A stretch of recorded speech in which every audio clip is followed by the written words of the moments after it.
few years ago, I booked a holiday on a cruise ship.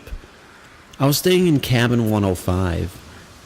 Each cabin had a bunk bed, so I had to share the cabin with another person. I never met my roommate, but I saw his suitcase sitting next to the wardrobe. The cabin was quite small, but the bed was comfortable. The only thing I could complain about was the dreadful stench of damp that hung in the air.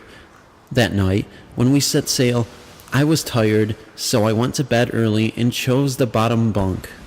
In the middle of the night, I was suddenly awakened by a loud noise. I heard a groan coming from the bunk above me, so I assumed that my roommate must have come into the cabin while I was asleep. I couldn't have seen anything in the darkness. I heard him unlocking the door, then I heard his footsteps running down the corridor. He left the door open behind him and swung on its hinges as the ship rolled on its waves. I got up to shut it, then groped my way back to my bed in the darkness and went to sleep again. When I woke up in the morning, the sea was very rough and the cruise ship was rolling back and forth on the waves. The damp smell was still in the room, and it was extremely cold. The porthole was hanging open, and I had to get up to shut it. The curtains of the top bunk were closed, so I assumed my roommate was still asleep. I got dressed and went back on deck. When I found one of the stewards, I complained about how cold and damp my cabin was. "Which cabin are you staying in?" he asked. "Cabin 105, I replied. As soon as I said this, the steward's face turned pale. He visibly shuddered and stared at me. "What's the matter?" I asked. "Oh, nothing," he replied. "It's just that everyone who stays in the cabin has complained about it. There's something not right about it. Well, I'm not supposed to talk about it. They don't want us to frighten the passengers." Whoa, wait. "What are you talking about?" I asked in surprise.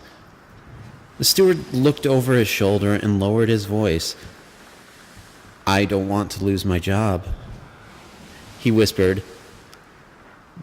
"But I thought you should know.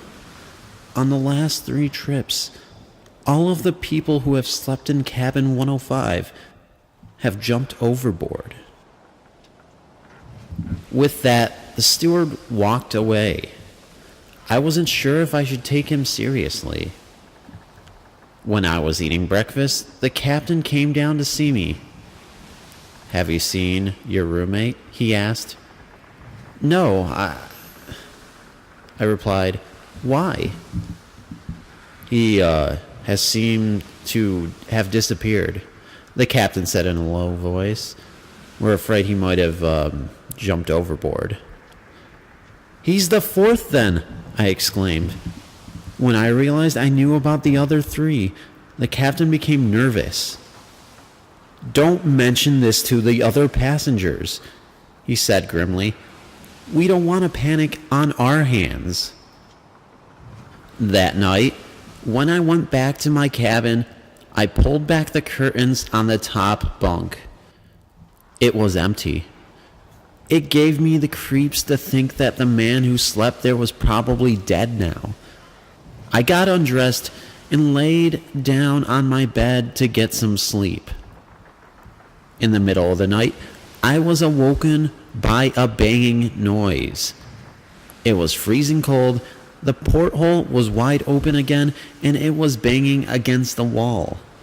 I got out of bed to close the porthole, but just then, I distinctly heard something moving behind me in the top bunk.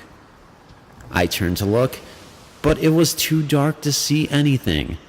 I was very frightened, so I went back into my cabin and turned on the lights. The top bunk was completely drenched with seawater, and the whole place stank of rotting seaweed. I was too nervous to go back to sleep, so I went up on deck to get some fresh air and clear my head. The captain was there, and I tried to tell him about the night's events. "I've never been so scared in all of my life," I said. "I think my cabin is haunted." "Nonsense," the captain said. "Just to prove it to you, tomorrow night I'll share the cabin with you. Then we'll see what happens. I'm sure there's a rational explanation." The next night, the captain met me outside my cabin. We went in and he locked the door behind us. "Now nothing can get in or out," he said. We searched the cabin to make sure it was empty. Then the cabin sat down on a chair in front of the door, and I sat on the edge of the bottom bunk. He took out a bottle of whiskey and offered me a drink. "The first time it happened was a month ago," he said. "The passenger who stayed in this cabin was a mental patient. He escaped from the lunatic asylum and bought a ticket on his cruise ship. Maybe he was planning to kill himself. Who knows what goes on in the minds of these lunatics. In the middle of the night, he threw himself overboard." Just then, he stopped and stared at the porthole. I stared at it too. The bolt that held it closed seemed like it was turning, ever so slightly. We both gasped. All of a sudden, the lights went out. The cruise ship rolled on the waves, and the porthole slammed open. The curtains on the top bunk swung back and forth. The captain jumped to his feet with a loud cry of surprise. In the darkness, I could hear him wrestling with something.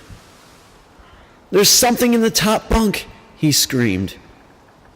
I reached out and tried to help him, but my fingers closed around something ghastly, something that was horrible beyond words, something that stank of rotting seaweed and stale seawater.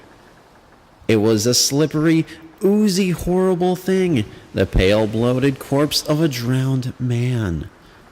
His dead white eyes stared at me from the darkness, and there was an awful grimace on its dead face. The ghastly thing grabbed me by the neck and began to choke the life out of me. It was so strong, it was overpowering me. I was struggling to breathe. I cried out and I let it go. The thing sprang across me and threw itself on the captain, and he fell backwards with a cry of horror. The thing paused for an instant, crawling over him, and then it vanished through the porthole. I helped the captain to his feet, and we both staggered out of the cabin. An hour later, some members of ship's crew were nailing boards over the cabin door. To this day, the cabin is blocked off, and no passenger has ever been allowed to stay the night there ever again. As far as I know, cabin 105 is still haunted by that ghastly dead thing. Well, that's all for the story, folks. Hope you enjoyed it. And remember to please share, like, and subscribe for more videos. You know, it's very important that you do this because it really helps me out, and you're supporting the channel, and you're letting me do things that I enjoy and I really love from the bottom of my heart. So thank you once again for being able to interact with me on that level by liking, commenting, and subscribing. And I'll see you in the next video.